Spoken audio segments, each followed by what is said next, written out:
कि ऐलनाबाद का जो उपचुनाव हो रहा है, जिसकी जरूरत नहीं थी, क्योंकि केंद्र की नरेंद्र मोदी जी के नेतृत्व की एनडीए की सरकार ने 3 नए कृषि कानून बनाए और उन कानूनों के विरोध में विरोधी जो राजनीतिक दल हैं उनके समेत हमारे प्रदेश के कुछ किसान संगठन, इन्होंने इसका विरोध किया और विरोध के बाद जब कई दौर की बातचीत किसान संगठनों के साथ सरकार की हुई और उसमें कोई समाधान निकलता दिखाई नहीं दिया, तो केंद्र सरकार ने 1.5 साल के लिए इसके ऊपर रोक लगाई। माननीय उच्चतम न्यायालय ने भी इसको स्टे किया। एक समिति भी बनाई कि किसान संगठन उस समिति के सामने जो कोर्ट के आदेश पे बनी अपनी बात आकर के कहें, जो पक्ष में कहना चाहता है पक्ष में कहें, विरोध में कहना चाहता है विरोध में कहें, अपनी बात कहने का सबको एक मौका दिया गया। लेकिन ऐलनाबाद के उस समय के विधायक चौधरी अभय सिंह चौटाला, उन्होंने अपना रिजाइन दिया और ये कह करके दिया कि जब तक कानून वापस नहीं होंगे मैं विधानसभा में नहीं जाऊंगा और अपना रिजाइन देता हूं।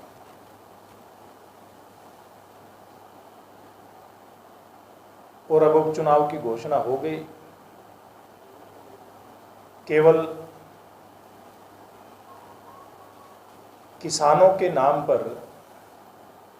वाहवाही लूटने के लिए जो इस्तीफा दिया गया, जिसका कोई औचित्य बनता नहीं था, जिसका कोई तुक बनता नहीं था,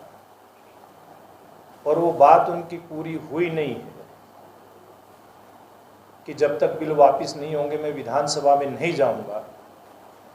तो फिर 2 बातें इसमें आती हैं कि एक तो भी जब स्टे है, केंद्र सरकार ने रोक लगा दी, फिर भी आप इस प्रकार का पॉलिटिकल ड्रामा करते हैं रिजाइन देने का, और रिजाइन दे दिया, जब वापसी भी नहीं हुई बिल की, फिर जब उपचुनाव की नौबत आई, फिर आकर के आप दोबारा से चुनाव में किस मुंह से वोट मांगने का काम करेंगे। सबसे पहले तो मुझे लगता है आप मीडिया के बंधु भी और ऐलनाबाद की जनता भी अभय सिंह चौटाला से ये सवाल जरूर करेगी, और किया भी आप लोगों ने, कि आप अपनी बात से पीछे हट रहे हैं। आपको तो चुनाव नहीं लड़ना चाहिए था। और जब उनके परिवार के एक सदस्य से आप जैसे किसी मीडिया के बंधु ने यह सवाल किया कि आपने तो ये बात कही थी कि जब तक बिल वापस नहीं होंगे मैं विधानसभा में नहीं जाऊंगा, और अब चुनाव में अगर आपके पक्ष में परिणाम आता है तो फिर क्या करेंगे, क्या दोबारा से इस्तीफा दे देंगे? तो ये जवाब आता है कि हाँ, हम दोबारा से इस्तीफा दे देंगे। तो क्या आप लोगों ने आपके पिताजी के समय से, जब उन्होंने 2-2 स्थानों से चुनाव लड़ा था, ऐलनाबाद को इस्तीफा देकर के बाई इलेक्शन कराने की एक क्या प्रयोगशाला बना लिया क्या? ये सवाल ऐलनाबाद की जनता भी पूछ रही है, हमारे पत्रकार बंधु भी पूछ रहे हैं, और ये सवाल हम भी उनसे पूछ रहे हैं। उपचुनाव होते हैं, कई बार जो जरूरी कारण है उनके चलते होते हैं, और जनता चुनाव में जाती है, पॉलिटिकल पार्टियां भी जाती हैं, उसमें कहीं कोई प्रॉब्लम नहीं होती। लेकिन बिना वजह एक विधानसभा क्षेत्र को चुनाव में लेकर के जाना, मुझे नहीं लगता कि कहीं कोई परिपक्व पॉलिटिशियन या परिपक्व पॉलिटिकल पार्टी, राजनीतिक दल इस प्रकार का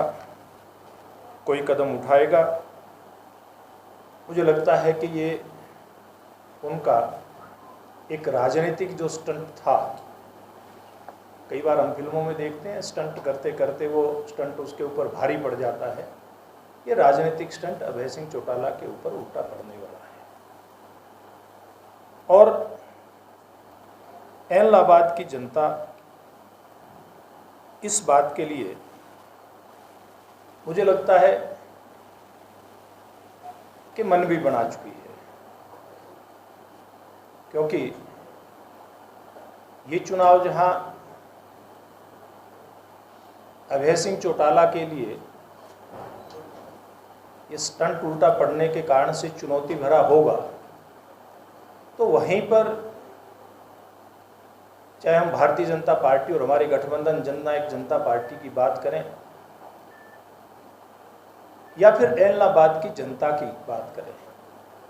तो इन दोनों के लिए एक अवसर है। एलनाबाद की जनता के लिए भी अवसर है कि 2005 के बाद से एलनाबाद में सत्ताधारी दल का विधायक चुन करके नहीं आया है। तो मैं आपके माध्यम से एलनाबाद क्षेत्र की सम्मानित जनता को, वहाँ के मतदाताओं को ये अपील करना चाहूँगा, ये आग्रह करना चाहूँगा कि इस अवसर को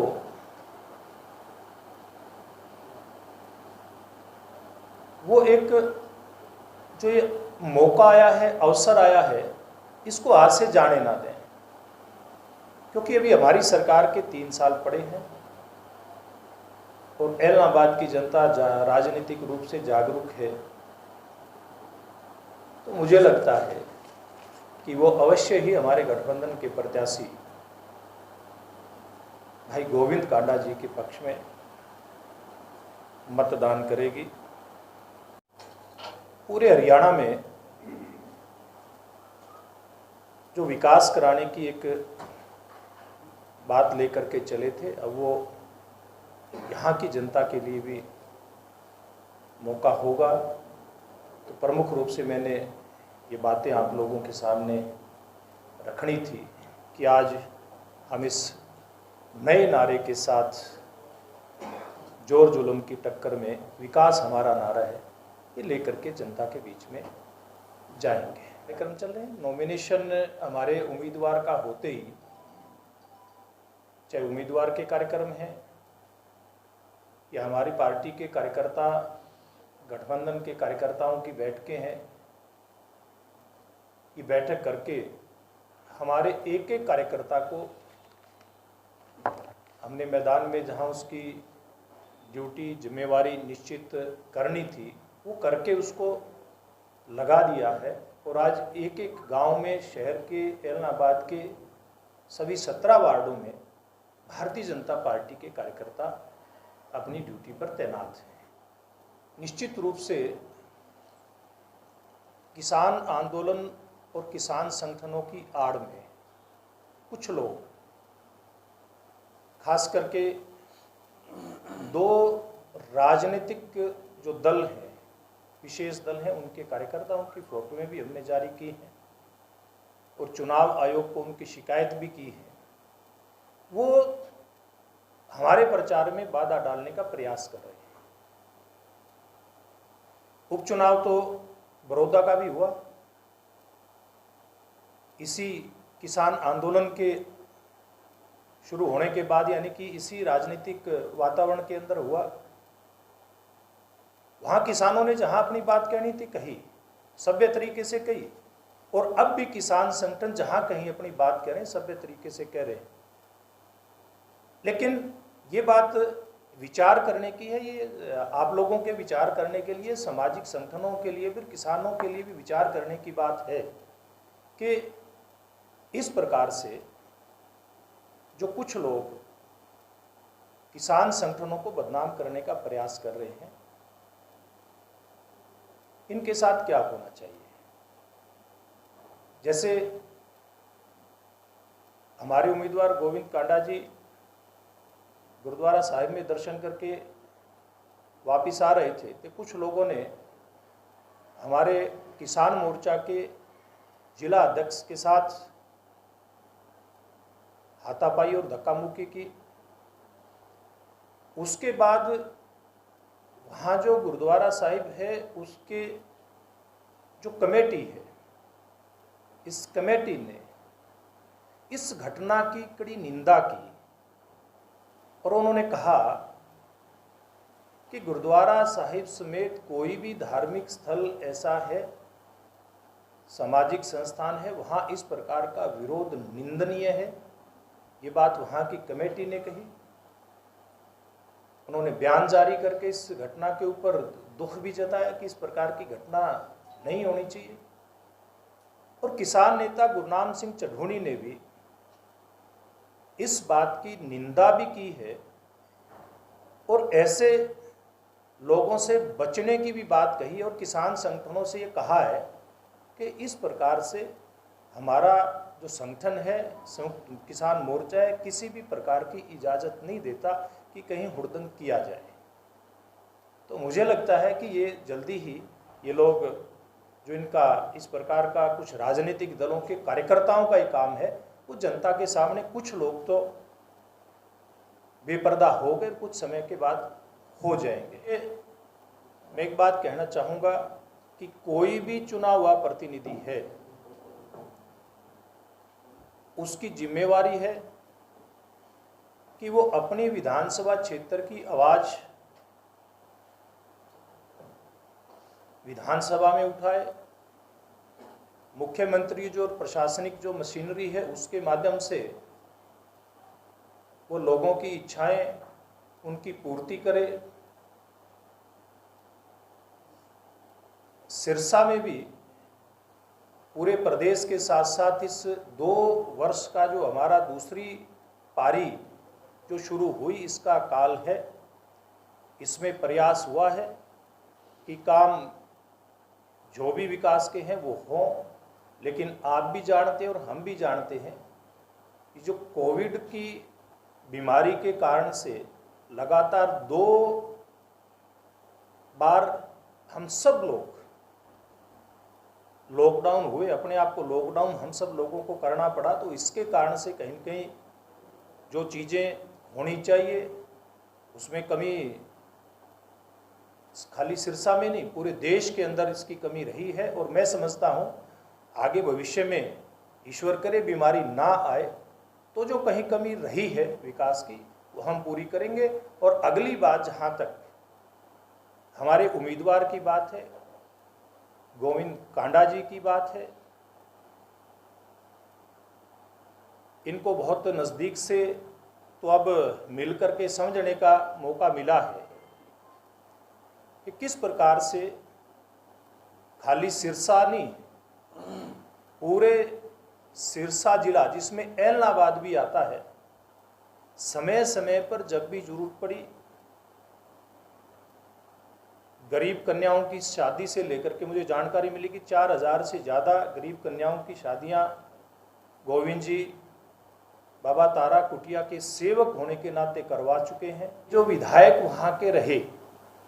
ये अपने अहंकार के कारण से कि मैं तो मैं हूँ, मैं बड़ा नेता हूँ, मैं गली नाली की बात नहीं कर सकता विधानसभा में खड़ा होकर के, अपने अहंकार के कारण से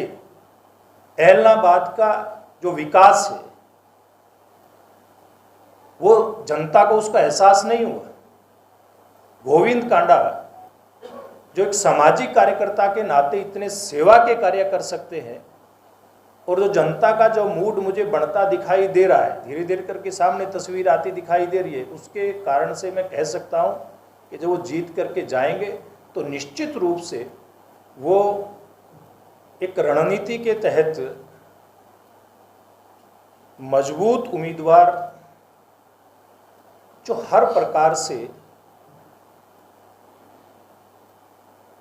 ना केवल जीतने में सक्षम हो बल्कि उसके मन में अपने क्षेत्र की जनता के प्रति लगाव हो, इस प्रकार का उम्मीदवार लेकर के आती है। कोई भारतीय जनता पार्टी या गठबंधन अकेले नहीं लेकर के आए।